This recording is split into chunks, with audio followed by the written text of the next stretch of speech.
की है क्या?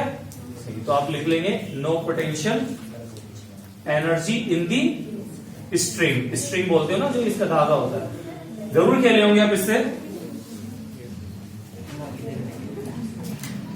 हाँ? मेरा तो सुपर हीरो इसका एक जो है वो भी मेरा फेवरेट है, one of the favourite Hawkeye. ठीक है, सीरीज देखी हॉकाई? किसने देखी हॉकाई? देखी है आपने? देखा बस 2 मिनट देख लिया करो। ठीक है, अब बना लेते हैं स्ट्रेच।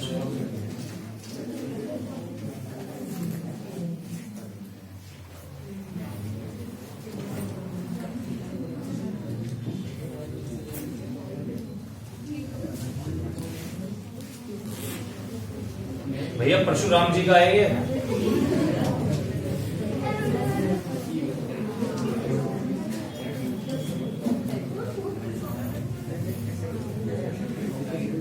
ठीक है, अब देखिए, अब बनाया हमने बो एंड एरो। अच्छा था। अब ये स्ट्रेस्ड है, अब ये स्ट्रेस्ड बो एरो है, तो भैया बताइए, अब यहां पर स्ट्रेस्ड स्ट्रिंग है, स्ट्रिंग को स्ट्रेस्ड आपने करके पकड़ के खींच दिया एरो लगाकर।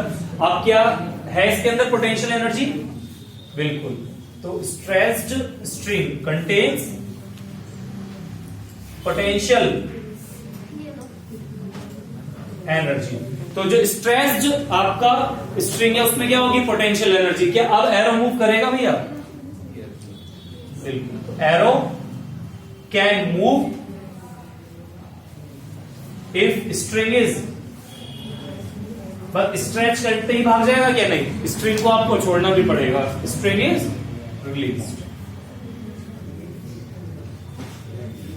ठीक है, तो इतना आपका धार्मिक सा हमने एग्जाम्पल यहां लिया है।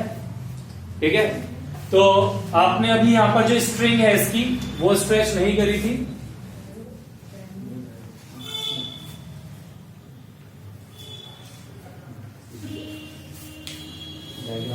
अच्छे से बनना चाहिए ना। तो पोटेंशियल एनर्जी यहां पर स्ट्रिंग में नहीं है क्योंकि कोई वागदान नहीं किया गया, स्ट्रिंग बिल्कुल ऐसी है नॉर्मल पोजीशन में, तो कोई पोटेंशियल एनर्जी नहीं है। तो आपका ये एरो कहीं नहीं जाएगा, आप लगा के ऐसे कर दो नीचे गिर जाना है। लेकिन हल्का सा भी स्ट्रेच करोगे तो जो हल्का सा स्ट्रेच करने में वागदान लगेगा उतनी ही इसमें पोटेंशियल एनर्जी आ जानी है। और पोटेंशियल एनर्जी जब आ जाएगी, आप स्ट्रिंग को अगर छोड़ते हो तो वो पोटेंशियल एनर्जी आपकी किस में ट्रांसफर हो जाएगी? एरो के पास। एरो के पास वो पोटेंशियल एनर्जी किस फॉर्म में जाएगी? काइनेटिक एनर्जी की फॉर्म में। तो एरो आपका आगे जाके गिरेगा भाई। और अगर अच्छा वाला एरो हुआ तो हाँ, छेद के छेद बढ़ा देगा, एक ओपनिंग और दे देगा शरीर में। ठीक है, हंसने वाली बात नहीं है।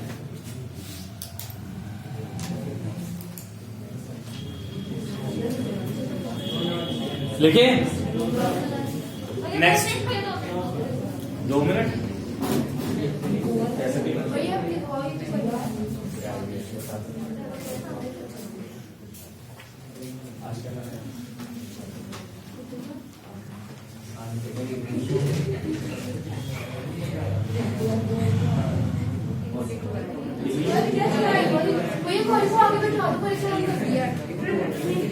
पीछे भाई। ये एक हाई अलर्ट है, high risk alert.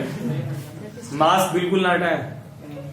High risk alert है, मास्क बिल्कुल ना हटाए। मूली के पराठे खा के आया अश्मित, मूली के पराठे, वो भी अश्मित, और कोई नहीं, क्योंकि और कोई खा के आता आधा 1-2 खाता। अश्मित अच्छा खाता है, मेरे जैसा ही है, मैं भी बहुत खाता हूँ, तो ये भी बहुत ज्यादा खाता है। बस साइज अंतर जा रहा है कुछ, है ना। मेरा एनर्जी कंजप्शन ज्यादा है ना बोलने के, इसलिए मैं मोटा नहीं होता। लेकिन आसपास वाले बेटा वंश चिंतन बचेगा नहीं, नाक के बाल आएंगे और आएंगे भी नहीं, वरना दाढ़ी के आएंगे। बच के रहो। हाँ, कोई बात नहीं। सेकंड एग्जांपल लिखेंगे बेटा। ये एग्जांपल क्लियर हो गया। ये एग्जांपल और भी जगह अप्लाई हो जाएगा, वहां भी अप्लाई हो जाएगा। कहाँ? अगर ट्रांसफॉर्मेशन ऑफ एनर्जी का एग्जांपल देना पड़ा, पेपर में आया कि ट्रांसफॉर्मेशन ऑफ एनर्जी क्या होती है, एग्जांपल दो। एक एग्जांपल ये वाला दे सकते हैं। अच्छा सा ट्रांसफॉर्मेशन क्या आ रहा है एनर्जी का, कि आप जब इसे स्ट्रेच कर रहे हो तो एरो इस बो के अंदर क्या आ रही है, पोटेंशियल एनर्जी स्टोर हो रही है शेप चेंज होने की वजह से, और जब स्ट्रिंग को छोड़ रहे हो तो पोटेंशियल एनर्जी किस में कन्वर्ट हो रही है, काइनेटिक एनर्जी में कन्वर्ट हो रही है, जिस एनर्जी की हेल्प से वो एरो आगे जा रहा है। तो ये ट्रांसफॉर्मेशन ऑफ एनर्जी का एक एग्जांपल हो गया, और यहां पर तो है ही एग्जांपल। सेकंड लिखिएगा बेटा, अब प्यार से समझा दिया। देखिए इसके बाद अगर आपने बोला ना तो दोनों आउट हो गए यहां से। देखिए water stored in A dam, water stored STORED stored in A dam. आपको पता है ना डैम में वाटर स्टोर किया जाता है रिजर्वियर में, ठीक है ना। एक तो फ्लडिंग से बचाने के लिए, और दूसरा डैम का एक यूज है आपका कि इलेक्ट्रिसिटी बिल्डअप कर लेते हैं अगर वहां हाइड्रो पावर प्लांट्स बना लिए है, और यूजली होता ही है डैम के पास हाइड्रो पावर प्लांट्स। तो होता क्या है कि पानी फ्लो कर रहा है तो काइनेटिक एनर्जी की वजह से फ्लो कर रहा है। पानी को जब रिजर्वियर में रोकेंगे तो लेवल बढ़ता जाएगा बढ़ता जाएगा। पानी पहले इतने से भरा हुआ है, धीरे धीरे लेवल बढ़ जाएगा। तो जैसे जैसे पानी का लेवल बढ़ता जाएगा हाइट, तो मैंने बताया ना किसी भी चीज की हाइट बढ़ती है तो उसके अंदर क्या हो जाती है, स्टोर पोटेंशियल एनर्जी। तो जो पानी रिजर्वियर में स्टोर होता जाएगा, उसका लेवल बढ़ता जाएगा, तो आपका पानी के पास एनर्जी, पहले वो किसी काइनेटिक एनर्जी से फ्लो कर रहा था, लेकिन अब वो एक जगह इकट्ठा कर लिया और उसका लेवल बढ़ता जा रहा है हाइट, तो काइनेटिक एनर्जी किस में कन्वर्ट हो गई, पोटेंशियल एनर्जी में कन्वर्ट हो चुकी है रिजर्वियर में। अब वो पोटेंशियल एनर्जी में कन्वर्ट हो गई है एनर्जी, अब उसको कहां यूज किया जाएगा, उसे एक स्लोपिंग सरफेस से टरबाइन पे डाला जाता है। टरबाइन एक चक्री सी है, तो टरबाइन जब रोटेट करेगा तो उससे कनेक्ट रहती है जनरेटर का एक पार्ट जिसे शाफ्ट कहते हैं। तो वो शाफ्ट घूमती है तो जनरेटर की कॉइल घूमती है, तो उससे इलेक्ट्रिसिटी बन जाती है। ये बड़ा सिंपल सा लग रहा है पढ़ने में या बोलने में, लेकिन एक्चुअल बहुत कॉम्प्लिकेटेड है, क्योंकि ये जो प्रोसेस है ये 24 घंटे चलता ही रहता है। अगर ये हाइड्रो पावर प्लांट रुक जाए ना काम करना, तो ऐसा नहीं है कि जनरेटर की तरह हत्था मारो चालू या ऑटोमेटिक वाला की बटन चलाए चालू। बहुत कॉम्प्लिकेशंस होते हैं इस बीच में। ये तो बड़ा सिंप्लीफाइड वे में हम पढ़ लेते हैं, आपको बता रहे हैं कि ऐसा चलता है कि पानी फ्लो कर रहा है काइनेटिक एनर्जी से, उसे डैम की हेल्प से आपने स्टोर किया रिजर्वियर में। रिजर्वियर में उसका लेवल राइज होता रहेगा 2 फुट 4 फुट 10 फुट 50 फुट जितना भी। रिजर्वियर में जब उसका लेवल बढ़ता जाएगा स्टोर होते होते, तो पोटेंशियल एनर्जी की फॉर्म में वो एनर्जी स्टोर होती जाएगी। जो एनर्जी से वो फ्लो कर रहा था पहले पानी, अब वो एनर्जी उसमें स्टोर हो गई पोटेंशियल की फॉर्म में। फिर उसे एक स्लोपिंग सरफेस से आप टरबाइन पे डालेंगे, टरबाइन रोटेट करेगा और बिजली बनेगी। तो काइनेटिक एनर्जी पहले पानी की कन्वर्ट करी पोटेंशियल एनर्जी में रिजर्वियर के अंदर, फिर उस पोटेंशियल एनर्जी को दोबारा से काइनेटिक एनर्जी में बदला गया। क्यों? क्योंकि वो स्लोपिंग सरफेस से जब नीचे आएगा, आप सोचिए कितनी तेजी से आएगा। आपके घर में जो टंकी रखी होगी पानी की, ठीक है ना, स्टोर करने के लिए पानी को, वो सबसे हाइट पर होगी। सबसे ज्यादा प्रेशर पे पानी कहाँ आता है? सबसे ग्राउंड फ्लोर पे। सबसे ज्यादा ऊपर से आ रहा है ना क्योंकि वो, और सबसे कम प्रेशर पे कहाँ आता है? सबसे टॉप फ्लोर पे, है ना। तो आपका जब पानी ऊपर से आएगा हाइट से, जितनी ज्यादा हाइट से, तो उतनी ज्यादा काइनेटिक एनर्जी के साथ आएगा, और जब वो तेजी से पानी आएगा तो वो टरबाइन घूमे, टरबाइन घूमने से फिर बिजली बनती है आगे प्रोसेस के थ्रू।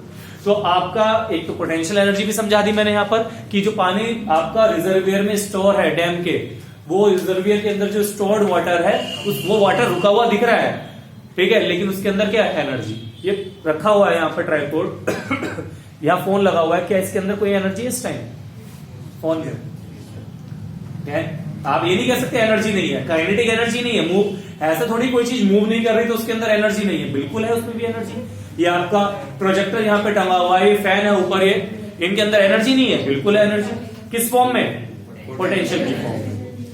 किस फॉर्म में? पोटेंशियल की फॉर्म में। समझ में आ रही बात?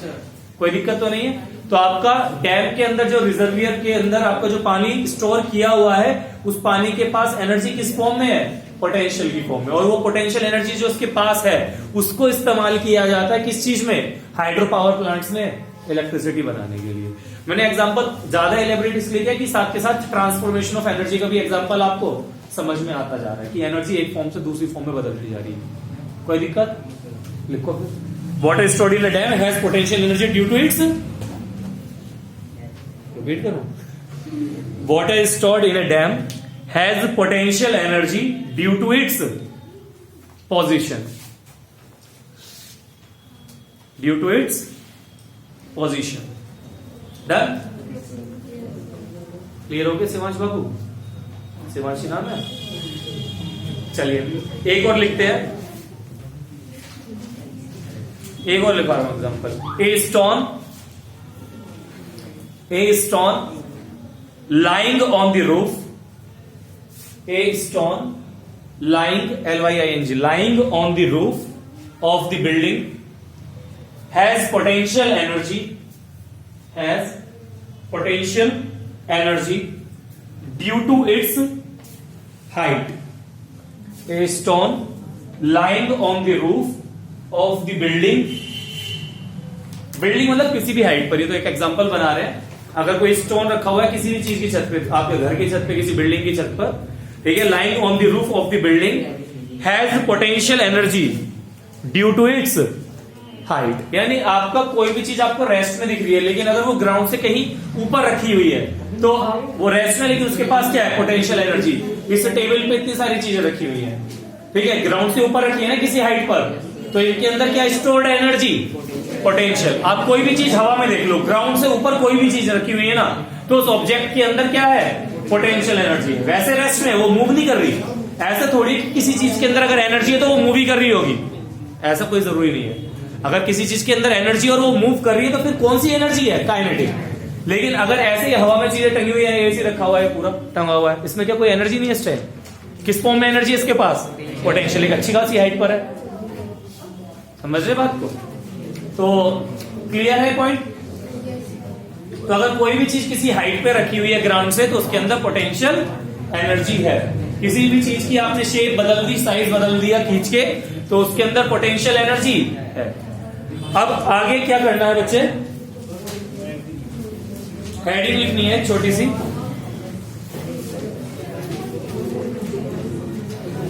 लिखिए potential energy of an object, potential energy of an object at a height,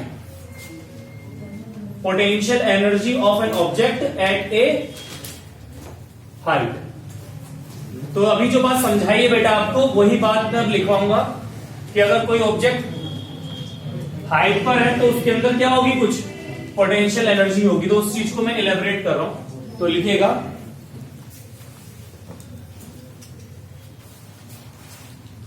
जो मैं बताया वो लिख रहे हैं। क्या बताया कि जब भी किसी ऑब्जेक्ट को रेज करोगे, नीचे से उठाकर ऊपर हाइट पर लेकर आओगे, तो जितनी ज्यादा हाइट पर ले जाओगे उतना ज्यादा वर्क करना पड़ेगा, और उतनी ही उसके अंदर ज्यादा क्या स्टोर हो जाएगी, पोटेंशियल एनर्जी। ये बात समझी? बस उसी को लिखवा रहा हूं, लिखिए। When an object is raised, when an object is raised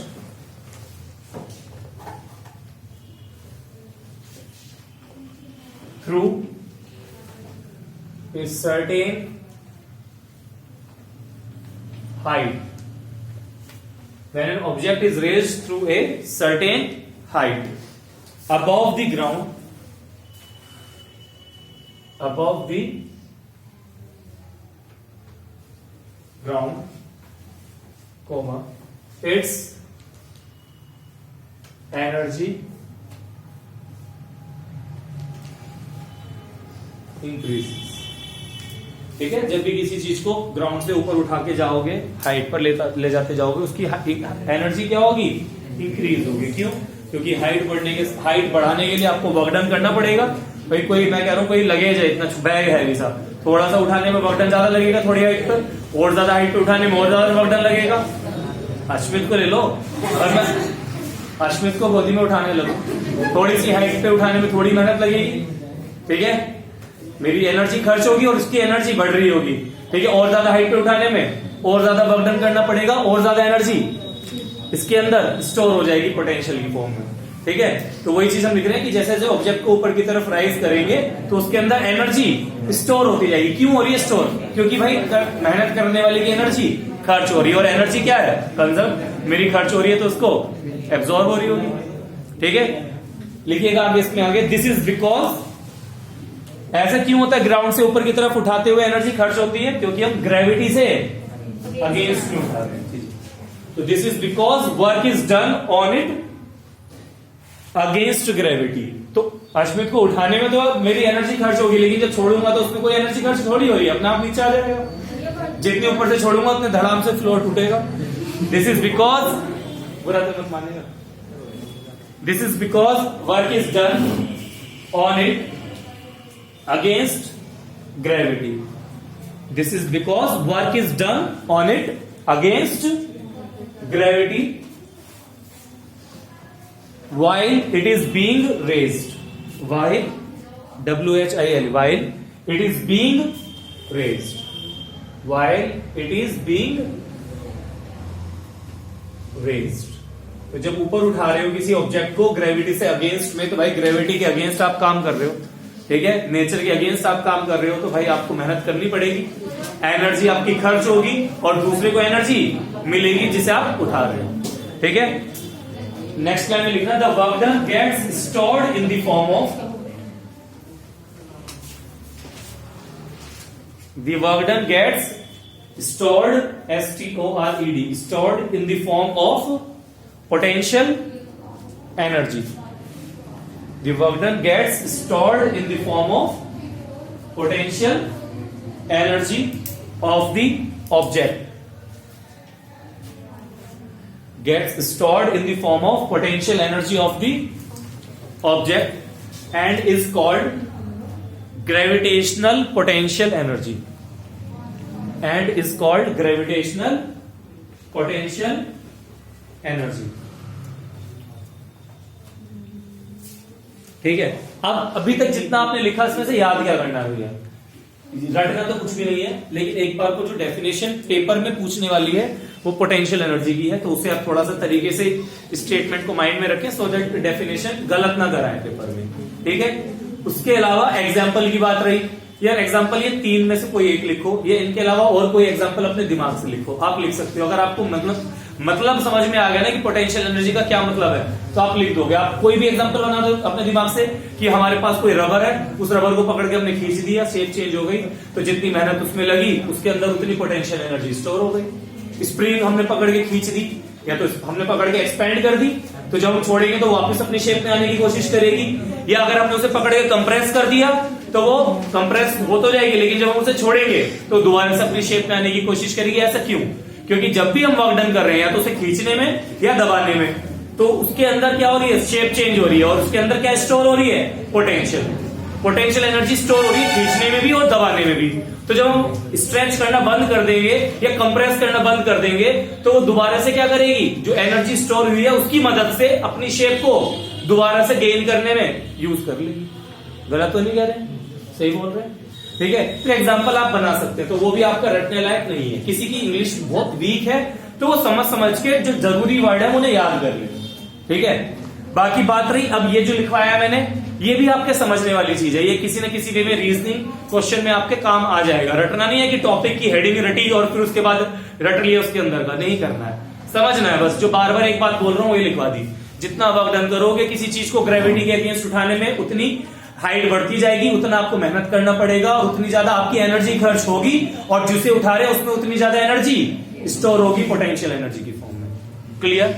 ऐसे ही समझिए और ऐसे ही दिमाग में रखिए और अपनी लैंग्वेज बना के लिखिए, ठीक है। इजी लगेगा और आपका बहुत शॉर्ट लगेगा करने में। याद करेंगे तो आपको दिखेगा 1 पेज 2 पेज 3 पेज, वो पेज काउंट नहीं करने हैं, ठीक है। नॉलेज इतनी सी है जो आप सीख रहे हो, बड़ी आसान है। समय कितना है हमारे पास? 8 हो रहा है, 5-8, चलिए।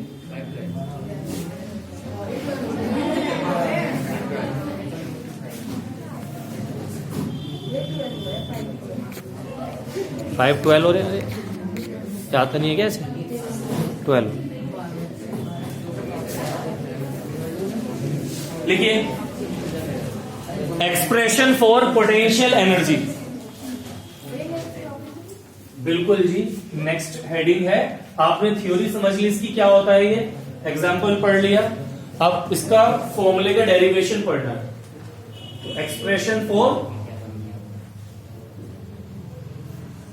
पोटेंशियल एनर्जी, तो एक्सप्रेशन फॉर पोटेंशियल एनर्जी मतलब आपको प्रूफ करना है पोटेंशियल एनर्जी। एक तरह से आप यहां क्या शो करने वाले हैं बच्चे, potential energy equals to mgh। mdh मत क्या देना जी, mdh मसाले, सच ऐसी तो है वो mdh, तो वही से याद हो जाएगा mgh, बट d के जगह g आ रहा है, ठीक है। तो पोटेंशियल एनर्जी इक्वल्स टू क्या है, mgh। m क्या है बेटा यहाँ पर, मास ऑफ अ बॉडी, जिस भी ऑब्जेक्ट के ऊपर आप वर्क डन कर रहे हैं, जिसके ऊपर पोटेंशियल एनर्जी की बात कर रहे हैं। जी क्या है? Acceleration due to gravity. H क्या है? कितनी हाइट पर है। तो आप देखिए ना फॉर्मूले के हिसाब से भी मास आप चेंज नहीं कर सकते ऑब्जेक्ट का, आप एक्सेलरेशन ड्यू टू ग्रेविटी नहीं बदल सकते हो, किसी लोकेलिटी पे एच बदल सकते हो। तो ये मार्कर अभी मेरे हाथ में इस हाइट पर है ग्राउंड से, इसमें कुछ पोटेंशियल एनर्जी होगी। इसे और उठाया, मास मार्कर तो उतना ही रहने वाला है। ग्रेविटी जो इसके ऊपर लग रही है एक्सेलरेशन ड्यू टू ग्रेविटी, वो भी फिक्स है 9.8 मीटर पर सेकंड स्क्वायर। क्या बदल रहा है बस इसका? हाइट। तो जितनी हाइट बढ़ती जा रही है उतनी इसकी पोटेंशियल एनर्जी बढ़ती जा रही है, और अगर नीचे लाता जा रहा हो पोटेंशियल एनर्जी कम होती जा रही है। तो मास और जी तो सेम ही रहेगा ना ऑब्जेक्ट के लिए। मास ऑफ ऑब्जेक्ट चेंज नहीं होने वाला, वो तो यूनिवर्स में कहीं चेंज नहीं होने वाला। किसी पर्टिकुलर लोकेलिटी पे अगर जब मैं यहां खड़ा हूं तो यहां कौन सा acceleration due to gravity change होगी? नहीं होगी, 9.8 ही रहने वाली है। एच चेंज हो रहा है तो पोटेंशियल एनर्जी भी चेंज हो रही है, हाइट बढ़ती जा रही है तो आपका पोटेंशियल एनर्जी भी बढ़ेगा। क्यों कह रहा हूं? क्योंकि भाई मल्टीप्लाई होना है ना यहाँ, एम इंटू जी इंटू हाइट। हाइट जितनी ज्यादा होगी पोटेंशियल एनर्जी का आंसर उतना ज्यादा आएगा। आपको इस एक्सप्रेशन का क्या करना है? डेरिवेशन, जो कि बड़ा सिंपल है। काइनेटिक एनर्जी वाले में तो थोड़ा फिर भी वर्क था, इसमें तो लैंग्वेज ज्यादा है और कैलकुलेशन या फिर कुछ वर्किंग कम है उस तरह की। ठीक है, तो ये हमें डेरिवेशन करना है और न्यूमेरिकल्स कब करेंगे? कल। अभी आपने हेडिंग डाल लिया और ये देख लिया कि पोटेंशियल एनर्जी का फॉर्मूला होता क्या है। इसके बारे में कल पढ़ेंगे। मैंने इसलिए बताया बेटा आपको, एक घर से रीड करके आइएगा थोड़ा, ठीक है?